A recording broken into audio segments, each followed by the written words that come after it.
राष्ट्रीय उपाध्यक्ष के लिहाज से अगर आप बात करें तो उन नामों में या मोर्चे के नामों में भी अगर आप देखें तो कोई बहुत ज़्यादा सरप्राइज एलिमेंट नहीं है।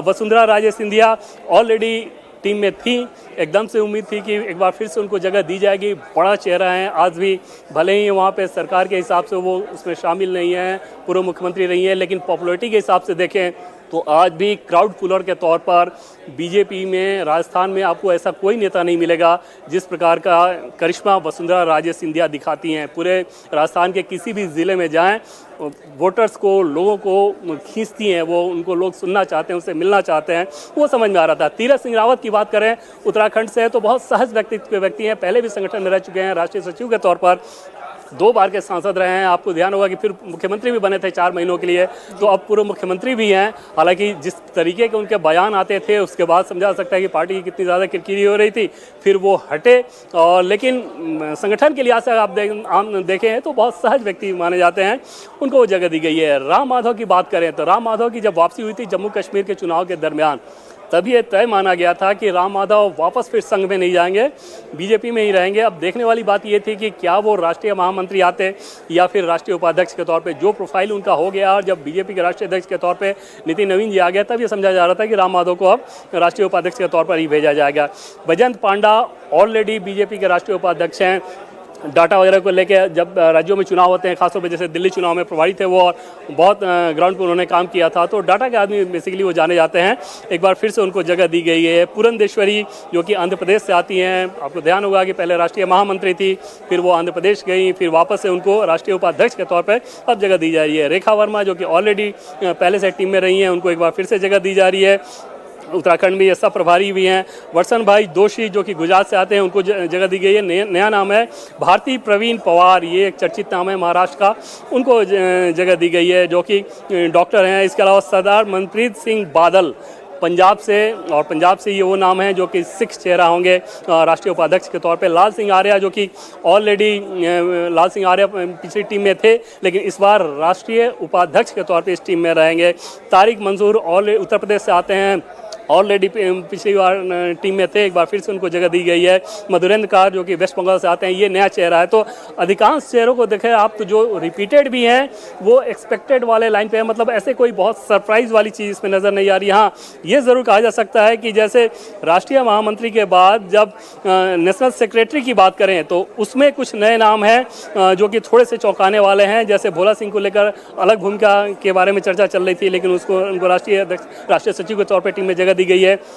संदीप पाठक को लेके उनके टैलेंट का इस्तेमाल पार्टी कैसे करेगी, निश्चित तौर पर उनमें बहुत ज़्यादा संभावनाएं हैं, और उस लिहाज से देखने वाली बात थी कि संदीप पाठक को किस रूप में इस्तेमाल किया जाता है। आपको ध्यान होगा कि आम आदमी पार्टी से आने के बाद आम आदमी पार्टी ने किस प्रकार से उनके खिलाफ क्या कुछ किया, और आपको ये भी ध्यान होगा कि किस प्रकार से पुलिस पहुँच गई थी एक बार उनके घर। तो ये सारी चीज़ें चली हैं, लेकिन संदीप पाठक टैलेंटेड व्यक्ति हैं और उनको राष्ट्रीय सचिव के तौर पर उनको जगह दी गई है। स्वाभाविक तौर पर पार्टी उनकी क्षमता का इस्तेमाल करेगी। संगीता यादव की बात करें तो एक बार ये पूर्वांचल क्षेत्र से आती हैं, उत्तर प्रदेश के, एक बार वो बाराबंकी क्षेत्र में एक बार रही हैं वो विधायक, और उसके बाद उनको राज्यसभा में लेकर आया गया है। हालांकि वोट बैंक के हिसाब से देखें तो उत्तर प्रदेश में बीजेपी के पास कोई उस वोट बैंक में यादव जिस कम्युनिटी से आती हैं उसमें बहुत कुछ नहीं है कि उस चेहरे को बना देने से बहुत फ़र्क पड़ेगा। लेकिन संगठन के कामकाज के लिहाज से बात करें तो पार्टी संगठन के विचारधारा की नेता हैं और उस लिहाज से उनको जगह दी गई है। राजस्थान में भी उनको लोकल बॉडी के लिहाज से सह प्रभारी बनाया गया है। मनोज टिग्गा जो कि वेस्ट बंगाल से आते हैं और वहाँ इस पर चुनाव भी लड़े, उनको जगह दी गई है। इसके अलावा सिद्धार्थ शंभू, इनको लेकर बिहार में बहुत चर्चाएं चलती थी कि पिछली टीम में जगह मिलेगी, और जब इनको जगह नहीं मिली तो ज़्यादा चर्चाएं चलने लगी कि आखिर इनका नाम कैसे कटा। उनको भेजा गया है अब, मतलब बिहार से, तो राष्ट्रीय टीम में है डॉक्टर स्वदेश सिंह जो कि ये बीजेपी युवा मोर्चा में भी रहे हैं। जब नितिन नवीन बीजेपी युवा मोर्चा में थे तब ये भी थे, प्रोफेसर हैं दिल्ली के एक कॉलेज में, और मूलतः विद्यार्थी परिषद संघ विचारधारा उस पृष्ठभूमि के व्यक्ति हैं, और उनको युवा चेहरे के तौर पे अगर आप देखें तो ये सारे वो नाम हैं जो कि युवा चेहरे के तौर पे और राष्ट्रीय टीम में होंगे। इसके अलावा मृगांका देव वर्मन असम से, रोहन गुप्ता गुजरात से, ज़्यादातर वो पैनल डिस्कशन वगैरह में प्रवक्ता के तौर पर, पैनलिस्ट के तौर पर ये सब भी वो जाते रहे हैं, लेकिन अलग अलग राज्यों में चुनाव में उनकी भूमिका रहती है। जैसे बिहार के चुनाव में भी वो लगे हुए थे काफ़ी महीनों तक, उनकी अपनी एक टीम है जिसको लेकर वो जाते हैं, वहाँ पे वो काम करते हैं। बंगाल में भी वो लगे हुए थे, तो उनको ये जगह दी गई है। और जयप्रकाश जो कि दिल्ली के बहुत पुराने नाम हैं, उनको जगह दी गई है। नेशनल ट्रेजरर के तौर पर पीयूष गोयल, ये नाम सरप्राइजिंग है थोड़ा मेरे लिए, और ये ज़रूर सरप्राइजिंग है कि नेशनल ट्रेजरर के तौर पर पीयूष गोयल का नाम आना, जो कि भारत सरकार में अभी मंत्री हैं, और उनको यहाँ पर इस काम की जिम्मेदारी दी गई है। तो एक तो वो बात, दूसरा सेंट्रल ऑफिस इंचार्ज तरुण चुग को बनाया जाना, वो भी थोड़ी सरप्राइज वाली बात आप कह सकते हैं। लेकिन संजय भाटिया, क्योंकि पार्टी के महामंत्री के तौर पे संजय भाटिया आ रहे थे, तो समझा जा सकता है कि हरियाणा पंजाब को अगर रीजन के हिसाब से देखें तो एक ही रीजन है, तो वहाँ पर पंजाब से आने वाले तरुण चुग के लिए फिर जगह बनानी वहाँ मुश्किल थी, तो उनको ऑफिस इंचार्ज बनाया गया है। नॉर्थ ईस्ट के हिसाब से अगर बात करें तो संबित पात्रा, जो कि पूरी से सांसद हैं, ऑलरेडी नॉर्थ ईस्ट का काम वो करते रहे हैं, एक बार फिर से उनको जगह दी गई है। साथ साथ एक नया नाम उनके साथ लगाया गया है राजीव बब्बर का, जो कि दिल्ली से आते हैं, दिल्ली की टीम में वो काम कर चुके हैं, और अब अलग अलग राज्यों में जब पीएम मोदी, गृहमंत्री अमित शाह के दौरे होते हैं तो उनके कार्यक्रम देखते हैं, जब चुनाव के समय ऐसा होता है तो उनको वहाँ पर जगह दी गई है। इसके अलावा एक दिलचस्पी ये ज़रूर है कि पार्टी को ये समझ में आ गया है कि सभी सेल जो हैं, यानी कि सभी मोर्चे हैं, वो अलग अलग दिशा में ना चलें, बल्कि एक कोऑर्डिनेटेड वे में काम करें। मतलब ये कि एक कोई इशू आए तो उस इशू को लेकर अगर ओबीसी मोर्चा कोई कार्यक्रम करे तो युवा मोर्चा भी करे, महिला मोर्चा भी करे, SC/ST मोर्चा भी करे, माइनॉरिटी मोर्चा भी करे। तो इस तरह के अप्रोच के हिसाब से सभी सेल के कोऑर्डिनेशन का काम BD शर्मा, जो कि आप समझ सकते हैं कि मध्य प्रदेश में पिछली बार जो पार्टी को चमत्कारिक सफलता हासिल हुई, उस समय वो मध्य प्रदेश बीजेपी के अध्यक्ष हुआ करते थे। दूसरा कार्यकाल उनको मिला था, विद्यार्थी परिषद से आते हैं, वो खजुराहो के सांसद हैं 2 बार के, और कार्यकर्ताओं में करंट पैदा करना ये उनको आता है। यूथ पॉलिटिक्स से क्योंकि वो आए हुए हैं विद्यार्थी परिषद से, तो कैसे यूथ के साथ आपको कनेक्ट करना है ये उनको बखूबी आता है, और इस लिहाज से उनको ये जिम्मेदारी दी गई है। हालांकि उनके अपने प्रोफाइल के हिसाब से ये माना जा रहा था कि कोई बड़ी जिम्मेदारी उनकी होनी चाहिए। तो अभी सभी सेल के कोऑर्डिनेशन का काम, मतलब ये कि पार्टी ये समझ रही है कि अब आपकी सारी इकाई को एक तरह से सोचना, एक तरह से काम करना पड़ेगा। ऐसा नहीं होगा कि एक मोर्चा बहुत एक्टिव है, दूसरा इनएक्टिव है, उससे पार्टी का काम चल जाए। उनके साथ जो ज्वाइंट कोऑर्डिनेशन का काम दिया गया है वो ऋतुराज सिन्हा और विष्णुवर्धन रेड्डी, इन 2 लोगों को दिया गया है, जो कि ज्वाइंट कोऑर्डिनेशन का काम करेंगे BD शर्मा के साथ। ऋतुराज सिन्हा की अगर बात करें तो पटना से ही आते हैं, बांकीपुर को लेकर उनका नाम भी चल रहा था कि उनको टिकट मिल सकता है, हालांकि वो नहीं हुआ।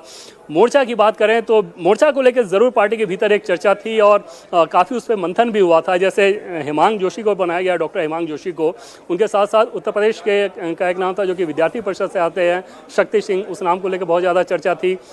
इसके अलावा हरियाणा से एक नाम था गौरव गौतम, जो कि ऑलरेडी मंत्री हैं हरियाणा सरकार में, उनको लेकर चर्चा चल रही थी, क्या उनको यहाँ पे लाया जा सकता है, उनको वो ये जगह दी जा सकती है। इसके अलावा मध्य प्रदेश से एक नाम था, लेकिन अल्टीमेटली डॉक्टर हेमांग जोशी को जगह दी गई। हालांकि पिछली बार जब बड़ौदा से टिकट काटा गया था बीजेपी सांसद का, इनको टिकट दिया गया था, तब उस बात को लेकर बहुत सारा सवाल भी खड़े हुए थे। लेकिन ये बताया गया था कि तब CR पाटिल, जो कि प्रदेश के अध्यक्ष हुआ करते थे, वो इनके फेवर में थे, और डॉक्टर हेमांग जोशी को वहाँ से टिकट दिया गया बड़ौदा से, वो जीते भी, और अब युवा मोर्चा की कमान उनको सौंपी गई है। फिजियोथेरेपिस्ट हैं वो डॉक्टर हेमांग जोशी, फिजियोथेरेपिस्ट का कोर्स किया है उन्होंने, और कुछ MBA वगैरह का भी कोर्स किया है उन्होंने।